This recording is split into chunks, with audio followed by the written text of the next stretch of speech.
Well, hello there and welcome back. My name is Stephanie Safarian, and you are listening to episode 213 of the Sustainable Minimalist Podcast.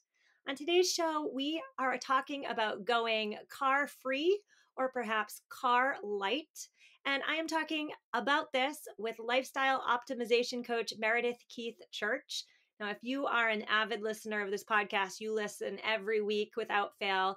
Maybe Meredith's name rings a bell, and it should. That's because Meredith was guest on episode 201 of this podcast, which came out a few weeks back. We talked about having fewer but better adult friendships. And now she's here to talk about how on earth she lives a car-free life with her family.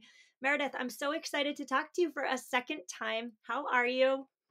Thank you. I'm super excited to be back. And yeah, really excited to get into this topic for sure.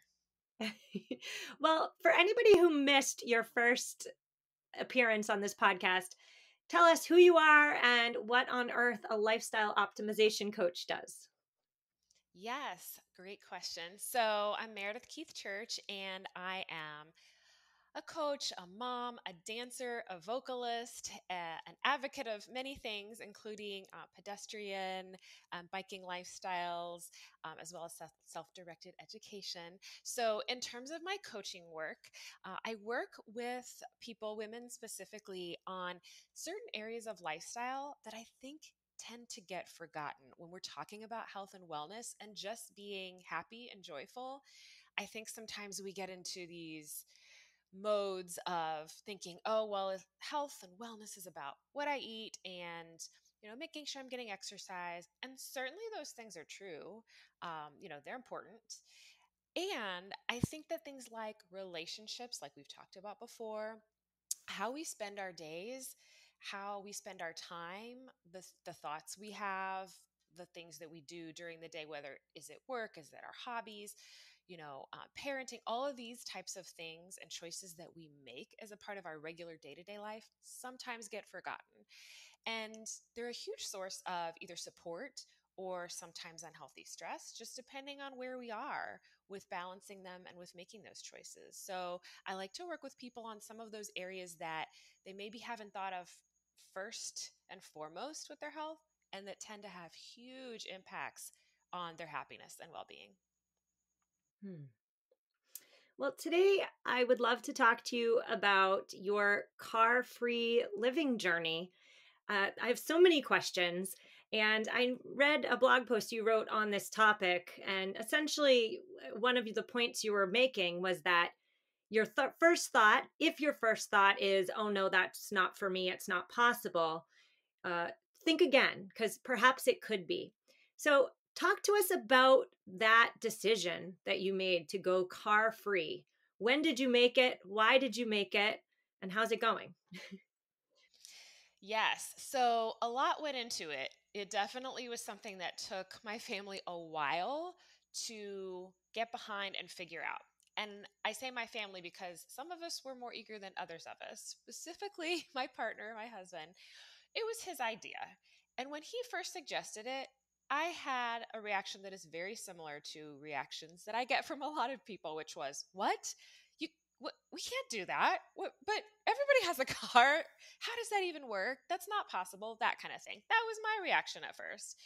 And my husband had done some research into it, into different stories from other families who had made the choice. Well, it is possible. Here are some of the things they've done. And I just was not ready at that point in time. We had three kids at home. I have two stepkids and a kiddo. And I thought there's just no way that we could do this with everybody running in different directions. So I was very resistant. He was persistent. So over the years, making suggestions again. Well, what about this? Well, what about that? So we started to talk about, what about one car? We had two cars. We had two adults, three kids. We had two cars. Very, common story of people. So I said, okay, maybe we can talk about one. And a lot of it was talking about how our lifestyle was set up and would we need to make any changes. So, for example, where you live makes a huge difference. Are you close to things? At the time, we were in the suburbs. We were in the Midwest of the United States.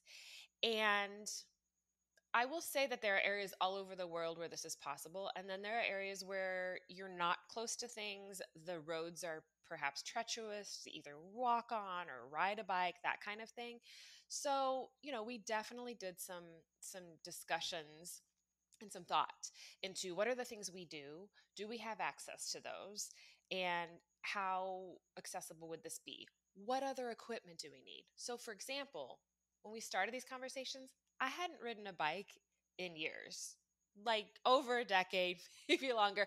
And I thought, oh, I don't know. My husband was a uh, very big cyclist, right? So that was something for me. Like, okay, probably I want to get a bike.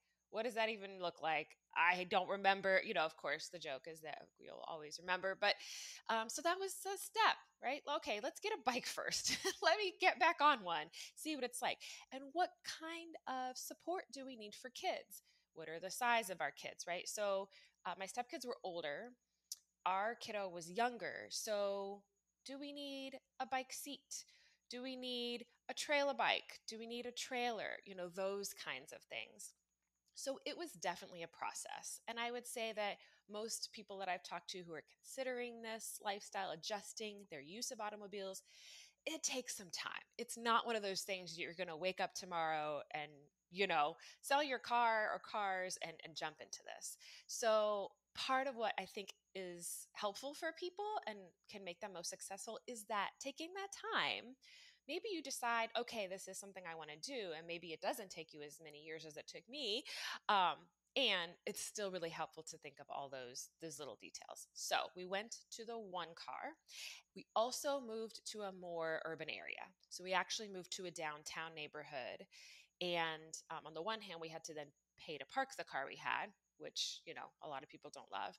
And on the other hand, we had better access to public transportation.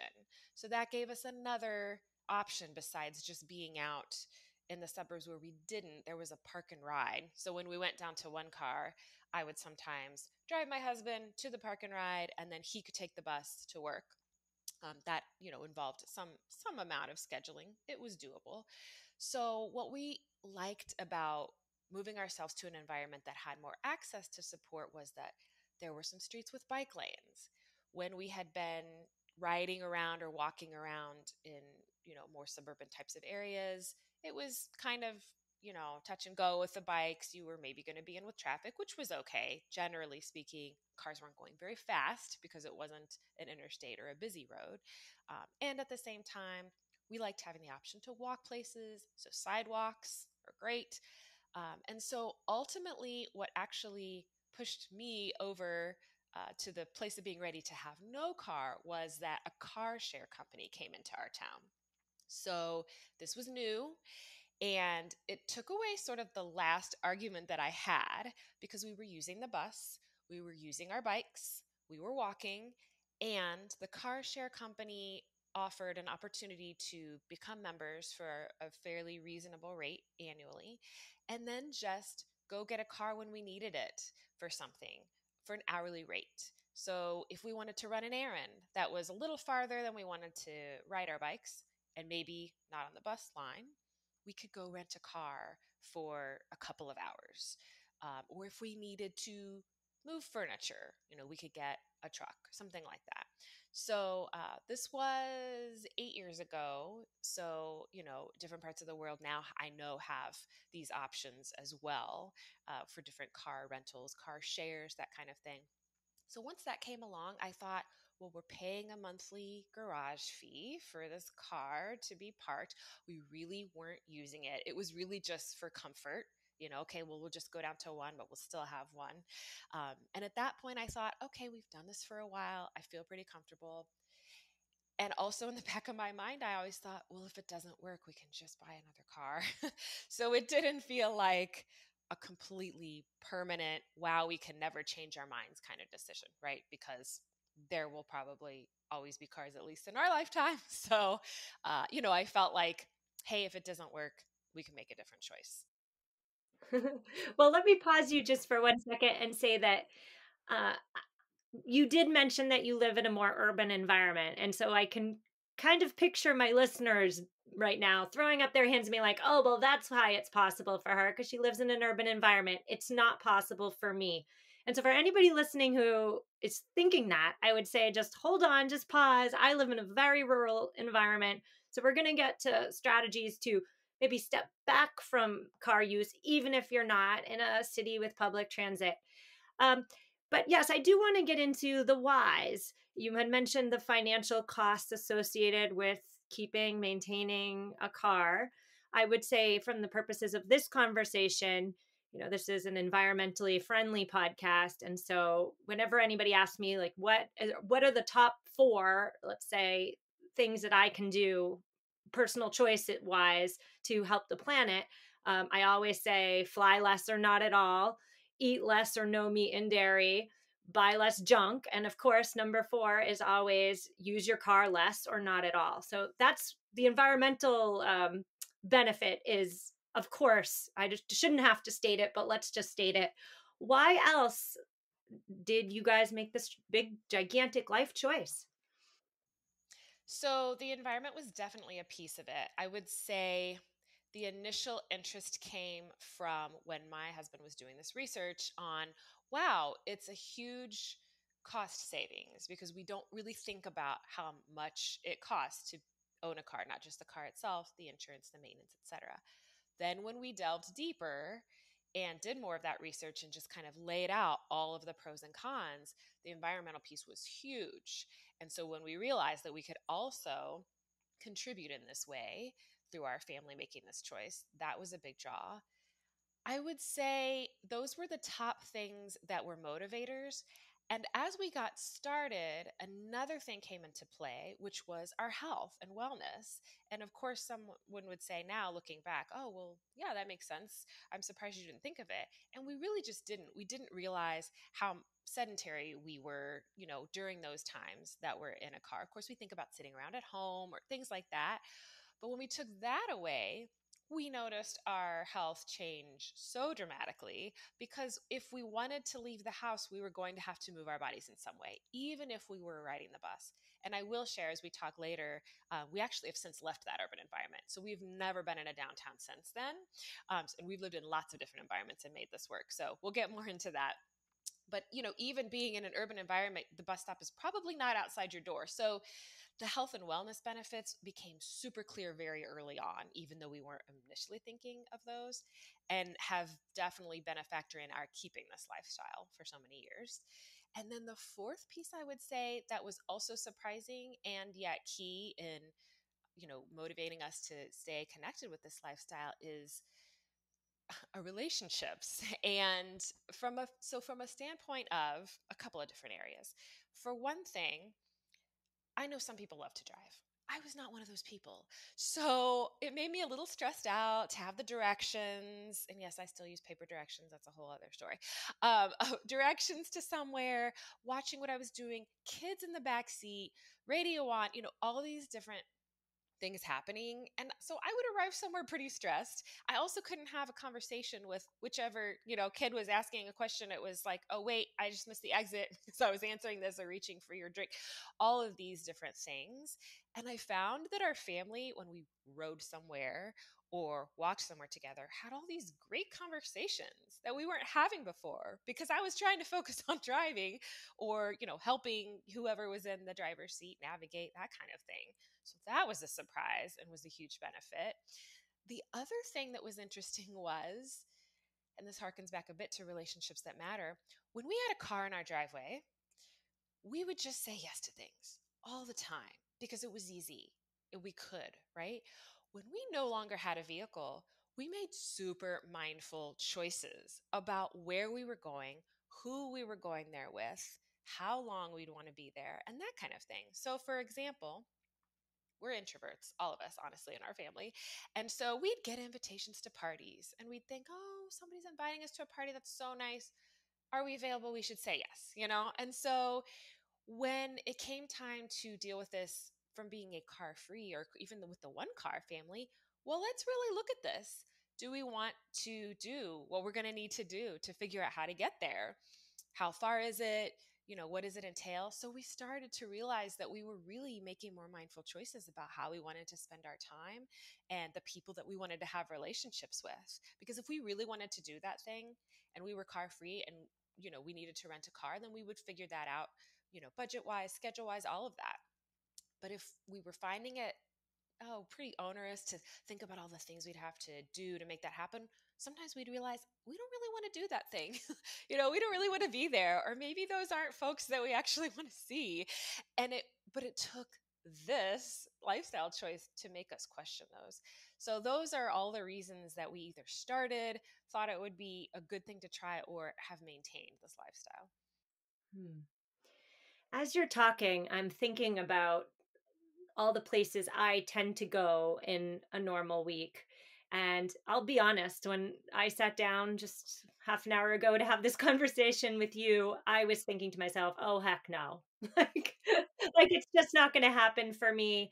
I live in a very rural area. Things tend to be far away. The streets are the complete opposite of bike friendly. I'm talking narrow, I'm talking windy, I'm talking horns blaring, when there's a car and a bike. It's just not a bike friendly place. But as you're talking, I'm thinking to myself, well, you know, I'm kind of already doing some of this. I've already done step one. My daughter, this is off topic, but my daughter's elementary school is maybe 2 miles away. And the thing in town is all the moms get in their SUVs and drive their child to elementary school and then idle for half an hour in the parking lot. And, I said, that's not for me. That's silly. Like, you're taking the bus. So that's car light in that regard. Like, the bus is perhaps not as glamorous as getting driven to school by your mom, but here we are. Like, let's use that bus. Or this summer, we went to the pool most days. The pool was a mile away. We walked every single day. I didn't see anybody else walking, but that was a great way for me to get a mile in and a mile home, 2 miles of walking in. Get my daughter, she rode her bike next to me. And, so I'm already taking steps in that direction. My next step would, let's say, be to ride my bike the 4 miles to the library. I could do that, right? Like, and if I can do it, I mean, and of course, some people can't do it. I'm talking about like people who perhaps may have a physical disability. They can't do it, but I could, and perhaps I should. Um, One of my listeners reached out. She heard me say that I wanted to interview you on this topic, and she wrote to me some questions. And so shout out to you, Clarissa. She wanted me to ask you, what are some of the biggest trials and tribulations you've experienced on this car-free journey? Well, interestingly, the first thing that comes to mind is really more about other people and the understanding or not that we've run into sometimes with these situations. It's been interesting, for example, to have conversations with people about where we should meet. So let's say I serve on a lot of different committees because I have a lot of interests. So let's say people are talking about having a group meeting, and occasionally it's just a matter of saying, "Hey, could we do something centrally located?" That's often more convenient for people in cars, also because people come from maybe all parts of a town. Um, or could we do something during hours where the bus line's running? So sometimes it's been challenging to work with other people in their understanding of our lifestyle. And most of the time it ends up fine. It can get tiring sometimes to explain to people what we're doing, why we're doing it, because they have lots of questions. And sometimes it would be great if, things were sort of just set up in this way. And that's just part of it, I feel like. So that's something that's been a bit of a challenge, is just being, I guess, comfortable enough speaking up and saying, "Hey, could we just move this to this time of day, because that's really late at night and the bus stop's running?" Or how about this library instead of that really far away one? So that's something that's been a challenge. Of course, every now and again there's an activity that we decide we really want to do, and it's not on the bus line, and maybe it involves a kiddo who doesn't want to ride 5 miles each way, so there's that. And we've done different things involving rides, for example, and that's one you don't even have to be car free to think of, right? But one way to use the car less is just to figure out who else is going in that direction, or if there is an activity, can you carpool? There have also been situations where neighbors have offered us their car when we haven't even asked, when they find out we're car free. And oh well, let's say they have multiple vehicles and they notice that one's kind of sitting around. Well, if you ever need something, just feel free to come on over and borrow our car. So sometimes it can be a challenge to think creatively. Again, like you said, immediately sometimes we think, oh, we just can't do that. We can't really think of the ways that something could work. So it does take some creativity when you find that there is something you want to do and you can't immediately figure out a way to get there. If the bus line doesn't go there, if it feels too far to walk, that sort of thing. So yeah, that's a challenge, and we've figured it out. And sometimes there are things that you decide, well, that's too bad. I would like to do that thing and I just can't figure out how to do it. Most of the time, when I look back on those, I'm glad, because a lot of times I was trying to fit too many things in anyway. And so it was almost like, okay, well, that helped me select something that maybe at the time I was sad about. And maybe later look back on and think, whew, that actually was probably for the best. So I would say those are some of the challenges that we've come up against.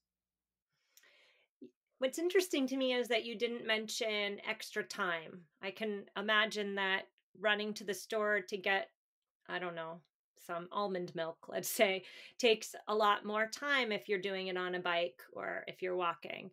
How do you make, well, first of all, there's the time, and then there's also the logistics. How do you make those two things work for you in your own life? I know you said you've been doing this for many years, so maybe it's just ingrained, but at the beginning, how did you deal with the extra time and the extra mental load associated with the logistics of going car free? Yes, that's a great question. So thank you for bringing that up. That wasn't something that came to mind. And I think it's just because, as you said, after a while, it's kind of a part of the overall logistics that I'm used to. But you're right. When you do transition, I do find that most of us try to cram way too many things into our day. So we're like, okay, and then I have 15 minutes for this. And so, absolutely, if your days are like that, then there is some travel time planning that changes. So, for example, a trip to the store for us, we go to our local organic food co op. That is where we shop for all of our groceries, because we just aren't super fond of chains. We specifically picked this neighborhood where we are right now, because it was less than 2 miles from that. So even the difference between riding and walking m- makes us kind of have to look at, okay, how much time do we have, right? If we have less time, we're going to choose the bike, and a different setup with that. And if we have more time, or if we start out earlier, maybe we walk. We also live in a part of the world that's really, really hot 3 or 4 months out of the year. So that changes things too. Sometimes we don't want to haul the trailer full of groceries if it's 115 degrees out. So having to plan for that as well. Like, oh, wait, we need to adjust. We need to have the early morning free. We like to go really early because it's cooler then. So it's true. Those are definitely factors. I would say that even in the beginning, it wasn't that different than the other things we were juggling. So all the kids' activities, the kids in three different schools, like all of those things, we kind of already had that going on, just in a different way. So it's just a matter of looking at it like that, like you would, do your personal schedule or someone else that you're involved with, coordinating those things just in a different way. And I like the opportunity to spread that out, because again, that's extra time. For example, if you're someone who goes to the gym, you might not need to do that day because you just walked 5 miles, right? So you're actually gaining something as a trade-off there. And or let's say you're doing an errand and you ask a friend to join you on the walk. You also just got friend connection time that maybe you would have had to carve out later because you told someone you'd call them, and then you need to schedule that. So there's a trade-off there. I would say maybe that's the other reason it didn't come to mind as something that I would consider like a challenge. But yeah, I think it just ends up kind of being like something else in your life that you're trading off for, with great benefits, in my opinion. Hmm. Well, as you're talking, I'm thinking to myself, I'm going to do this. My next challenge is going to be, I'm going to bike to the library. Like, I can do that. But then my next question becomes, well, what gear do I need for my bike? Yes. So there are all kinds of things out there, right? And depending on your lifestyle and your comfort level, you may want to do a little research. So when we started out, we've had all kinds of things. We had a trailer that attached to the bike. So the trailer could pull either people, or I've also seen folks use that with pets and or groceries, library books, gear. And that was just one trailer that was kind of small, kind of skinnier when you can get big ones if you have multiple kids, for example, that you want to put on the back of the bike or multiple pets, etc. So that's an option. You've also got some side bags. You can do a basket on the front or bags on the side. Sometimes I would just wear a backpack. Those types of things can be super easy. There are also cargo bikes. And I mentioned that my husband's a big cyclist, so he's very into lots of different kinds of bikes. And at one point in time, he actually had a client that was a cargo bike company. So we had a company vehicle that was an electric cargo bike. And at that time, we lived in an area with lots of hills. So that was cool. Um, Cargo bikes can provide places for humans to sit on benches or seats. They can also provide bags on the side. There are also different things you can have as attachments to cargo bikes. We had something called a sidecar at one point, so we actually have moved using only walking or bikes. So our entire household. So that involved a ladder that we hooked up to the cargo bike to move a sofa on. In any case, point being, those are all, it can be as easy as you just get a basket for the front of your bike for some books. And it can be as elaborate as, bags on the side, trailer on the back, or a cargo bike, for example. Hmm. Okay.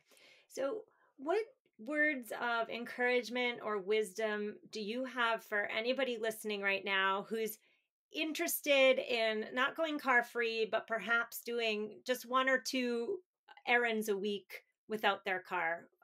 What thoughts do you have for them? So, I have actually worked with clients on this, and it's a lot of fun to take a look at what you have in your life that you do the most, or at least regularly, maybe once a week. So, like you were just saying, as you thought, you realized, oh, wait, I do have these few things, right? So those are the easiest to start with. If you already know that you have something you do pretty regularly that feels close enough to you that you could walk or ride, then just start there and start with that one place. So let's say it's the library. You go every week. You're going to try for 3 weeks to walk or ride just to the library, and see how that feels. Or if it's the grocery and you do have I've seen lots of people walking with those carts. You can get like a metal cart that folds up. You could walk there and then unfold it, grab your stuff, and cart it home. Um, and if that feels good, or if you feel like, oh, well, maybe I already do that. Maybe you already do that. You do like once a week. I've also worked with people to try one day a week. If you feel like, I'm going to park the car and just leave it for a day, and I think I'm going to be fine with that, you can maybe schedule those certain errands that you feel like you can access on those days and just try. It's kind of like if you try to move to meatless, for example, you have like the one day, right? So you could just try the one day not using your car and then plan around that and see how that works. So those are two I guess ways of approaching it that people have found pretty successful. Yeah, you mentioned, eating less meat, or, going a day without your car. I feel as though whenever we think about trying on something new, doing something a little bit differently, it automatically at the outset sounds really hard or really impossible or just too big of a feat to even try. But when you break it down into smaller parts, the meat example is don't just give up meat immediately, but maybe just do meatless Mondays. It sounds much more accessible. And same with the car light. I mean, I have to go today to the local farm to pick up my vegetables. Like it's like a mile away. I could totally ride my bike. I have a basket. I'll put my vegetables in my basket and that's that. So thank you for taking this big lifestyle change and making it much more accessible to people who perhaps never even considered it. Do you have any final words on do you have any final words on car free or car light living? The only other thing I would think of is that sometimes people say things like, "What about the weather?" It's either really hot where I am, or it's really cold where I am, or they things like that come up, and then they again maybe come up against a block. So I would say that there are folks who live car light or car free in pretty much every area of the world that you can find, because we've done a lot of research over the years, and we've seen people's personal stories. So there's just about always a way, especially if it's weather related. You can plan for that, look at different times of the day where it's maybe more comfortable to be out in the elements. Look at, beyond just bike gear, your clothing gear, right? I've heard people say from really cold climates that there's no such thing as bad weather, just bad clothing choices. So, layering up, or the opposite if it's warm. And then the last thing I that does occur to me that I often like to remind folks of is, remember your community, because again, sometimes we get so isolated and just think, oh, we have to do everything alone, and no one can help. And as I mentioned, I've had neighbors and different folks in our community offer us a vehicle for different things. If, let's say, the car share truck wasn't available and we had wanted to get a piece of furniture from the thrift store, or just people who feel like they would like to help out with different things, or they're headed to the store and it's a blizzard, would you like something? So don't forget about your community and your people, and people who are willing to help, and don't be afraid to say okay, and think outside of maybe what you've always done to be independent. And that can also help other people like to help, you might develop relationships. So I think that's a factor that we don't always consider, that we're never all alone with any of our decisions, and we might have support in ways we hadn't thought of before. I love that. And I was just thinking also, maybe consider doing some errands without your car as a stacking opportunity, right? Instead of riding your stationary bike in your basement, maybe you ride your real bike to go get your milk or whatever it is. You've just uh, killed two birds with one stone, right? You've got your exercise in, and you did your errands. So thank you so much. I'm so inspired. You're welcome. Thank you. Tell my listeners where they can find more of you online. So I have a website, and it's called M for Health. So that's just M, like the first initial of my first name, forhelth.com. And I have tons of articles on there and suggestions that might be helpful in the way of health and lifestyle. And I am also on Facebook, and you can just search using my name. It's just Meredith Keith-Chirch, and that's MEREDITH-CHIRCH.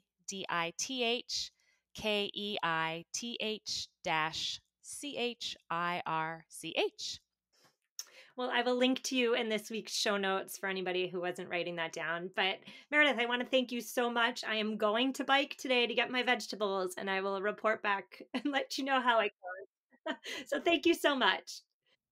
Great. You're welcome. Thank you.